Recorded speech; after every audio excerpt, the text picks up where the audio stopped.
Hello friends, পাঁচফোড়ন চ্যানেলটিতে তোমাদের অনেক অনেক স্বাগত। আজ চলো দেখি চিংড়ির মান ভাঙানো যায় কিনা।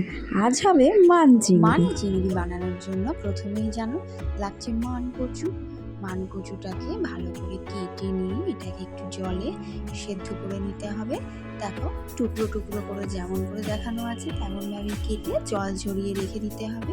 আর সাথে লাগবে ছোট্ট একটা পেঁয়াজ, সেটাকে বেটে নেওয়া হয়েছে, দুটো আর রসুনকেও বেটে নেওয়া হয়েছে, আর 4টে কাঁচা লঙ্কা, সেটাও বাটা।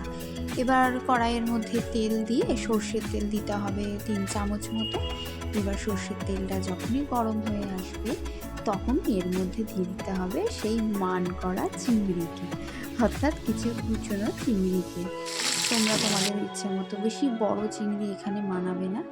এবার চিংড়িগুলোকে ভেজে তুলে রেখে এবার কড়াইয়ের মধ্যে আবার 2 চামচ তেল দিয়ে তার মধ্যে হাফ চামচ জিরে আর একটা তেজপাতাকে দিয়ে যে পেঁয়াজ বাটা ছিল আর রসুন বাটা এবং কাঁচা লঙ্কা যে বাটা ছিল যেগুলো দেখানো হয়েছে সেগুলোকে একসাথে কড়াইয়ের মধ্যে দিয়ে খুব ভালো করে নাড়তে হবে।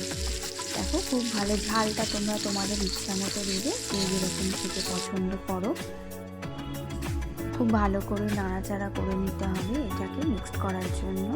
আর হ্যাঁ, অবশ্যই এটা বানিয়ে কিন্তু আমাকে জানাতে হবে। আর এর মধ্যে দিয়ে দিতে হবে একটু আন্দাজ মতো নুন আর একটু হলুদ, আর সঙ্গে আমি এখানে 2-3 কোয়া কাঁচা রসুন দিয়ে দেওয়া হয়েছে, এটা রসুনটা উপকারী বলে।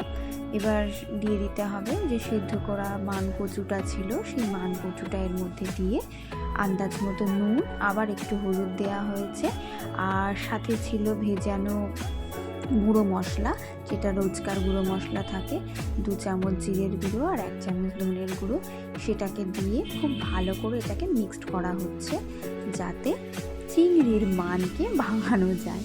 সেই জন্যই খুব ভালো করে মিক্সড করার পরে এর মধ্যে একটু গরম জলটা গরম দেওয়া হয়েছে, একটু রান্নার টেস্টটা তাহলে ভালো থাকে, সেই জন্য দিয়ে ভালো করে নাড়াচাড়া করতে হবে। কিন্তু অবশ্যই এটা হালকা হাতে, না হলে এখানে কচুগুলো গলে যাওয়ার সম্ভাবনা থাকে। যদিও কচুটা সেদ্ধ করার সময় সেরকম হালকাভাবেই সেদ্ধ করতে হবে, তাহলে মান অভিমানের পালা শেষ করে তৈরি হয়ে গেল আমাদের মানি চিংড়ি।